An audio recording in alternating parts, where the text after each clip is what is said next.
Assalamualaikum warahmatullahi wabarakatuh. Selamat pagi anak-anakku. Bagaimana kabar kalian hari ini? Ustazah berharap kalian semuanya dalam keadaan sehat walafiat dan tetap semangat untuk terus belajar. Anak-anakku, sebelum memulai pembelajaran hari ini, marilah kita awali dengan membaca basmalah. Bismillahirrahmanirrahim. Pada pembelajaran hari ini, kita akan mempelajari tema 2, subtema 2, pembelajaran 3. Mari kita amati bersama gambar berikut. Dari gambar berikut terlihat di situ ada kegiatan kerja bakti, di mana ada yang menyapu, kemudian ada yang mengambil sampah, ada yang membersihkan tong sampahnya, kemudian ada yang membersihkan selokan. Nah, warga masyarakat ini melakukan kerja bakti. Berarti di mana mereka adalah melaksanakan kewajibannya sebagai warga masyarakat. Masih ingatkah kalian apa itu kewajiban? Mari kita pelajari. Nah, jadi ada perbedaan antara hak, kewajiban, dan tanggung jawab. Pada pertemuan sebelumnya, insya Allah kita pernah pelajari tentang hak, kewajiban, dan tanggung jawab. Perbedaan hak, kewajiban, dan tanggung jawab. Hak, apa itu hak? Hak adalah sesuatu yang dimiliki manusia sejak lahir.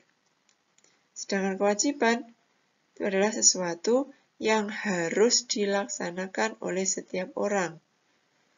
Kemudian kalau tanggung jawab. Kalau tanggung jawab adalah sikap dan perilaku seseorang untuk melaksanakan tugas dan kewajibannya.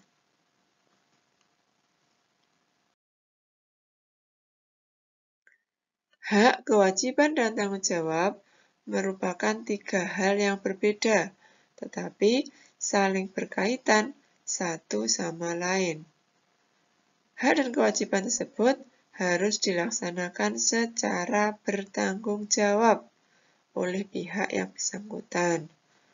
Orang yang tidak melaksanakan hak dan kewajibannya dapat dikatakan sebagai orang yang tidak bertanggung jawab.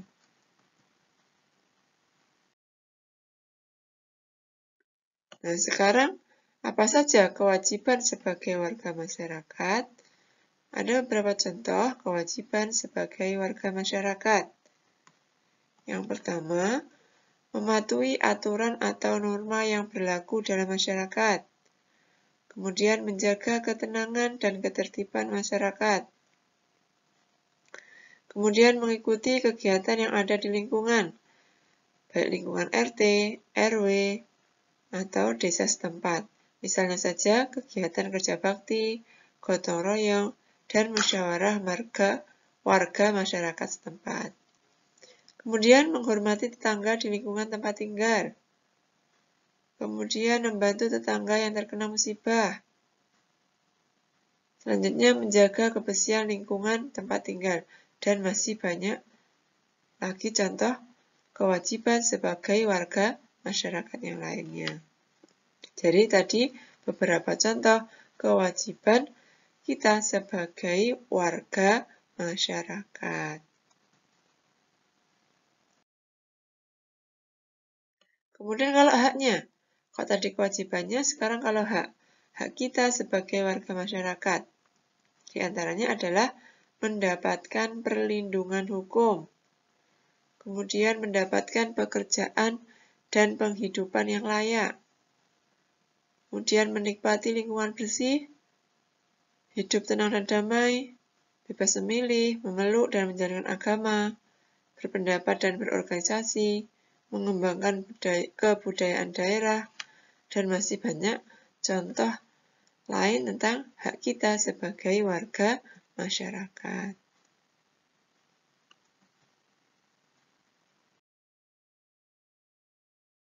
Selanjutnya kita akan mempelajari tentang jenis usaha ekonomi.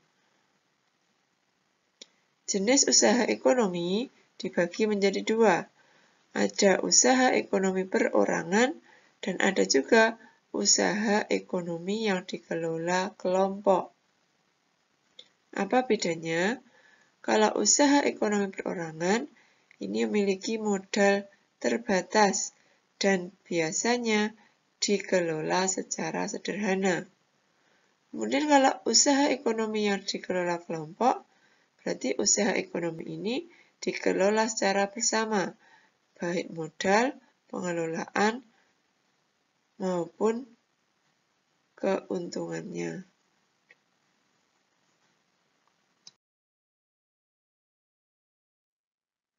Baik, selanjutnya, apa contoh dari usaha ekonomi perorangan?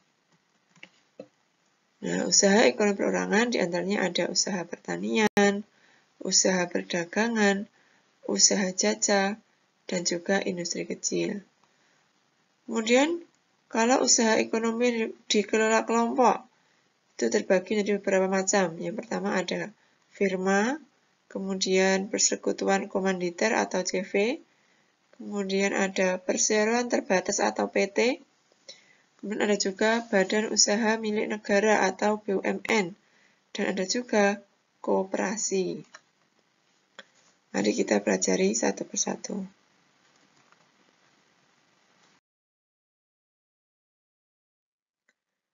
Firma. Apa itu firma? Jadi firma itu perusahaan yang didirikan paling sedikit 2 orang.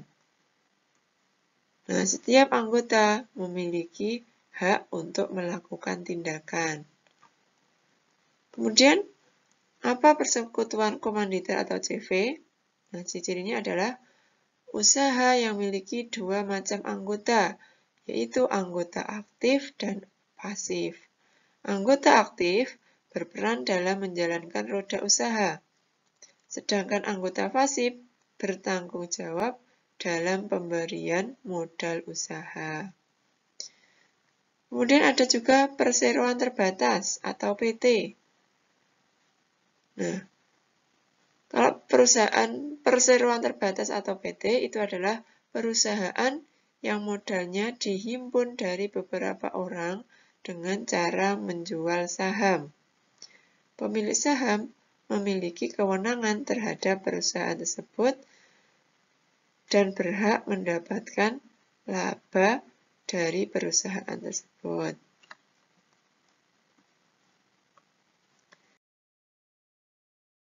Selanjutnya ada Badan Usaha Milik Negara atau BUMN. BUMN itu adalah sebuah perusahaan yang seluruh atau sebagian modalnya dimiliki negara. BUMN dapat berbentuk perusahaan umum atau perum dan juga perseroan terbatas atau PT. Kemudian, sekarang kita lanjutkan tentang koperasi. Nah, kalau koperasi itu merupakan usaha bersama yang berdasarkan atas asas kekeluargaan. Di dalam koperasi, semua anggota wajib membayar simpanan pokok dan simpanan wajib. Kemudian contoh koperasi itu ada beberapa macam.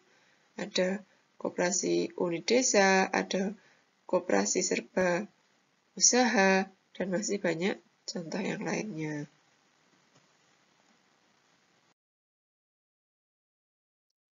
Nah, sekarang bentuk-bentuk koperasi. Di bentuk-bentuk koperasi itu ada beberapa macam. Yang pertama ada koperasi konsumsi, koperasi simpan pinjam, koperasi produksi, koperasi jasa, dan koperasi serba usaha. Apa pengertiannya? Mari kita pelajari satu persatu. Jadi kalau koperasi konsumsi itu berarti usaha bersama yang menyediakan barang konsumsi untuk memenuhi kebutuhan sehari-hari. Sedangkan koperasi simpan pinjam berarti usaha bersama yang menyediakan layanan simpan dan pinjam. Itu adalah koperasi simpan pinjam. Kemudian ada juga koperasi produksi. Kalau koperasi produksi berarti usaha bersama yang menyediakan bahan baku produksi dan menyalurkan hasil produksi anggotanya. Koperasi ini beranggotakan para produsen ataupun pengusaha. Itu adalah koperasi produksi. Sekarang kalau koperasi jasa, itu usaha bersama yang menyediakan layanan atau jasa tertentu bagi anggotanya. Itu adalah koperasi jasa. Kemudian ada juga koperasi serba usaha. Itu usaha bersama mengelola berbagai jenis usaha. Misalnya saja, penyediaan barang konsumsi, simpan pinjam, penyediaan bahan baku, dan penyaluran hasil produksi.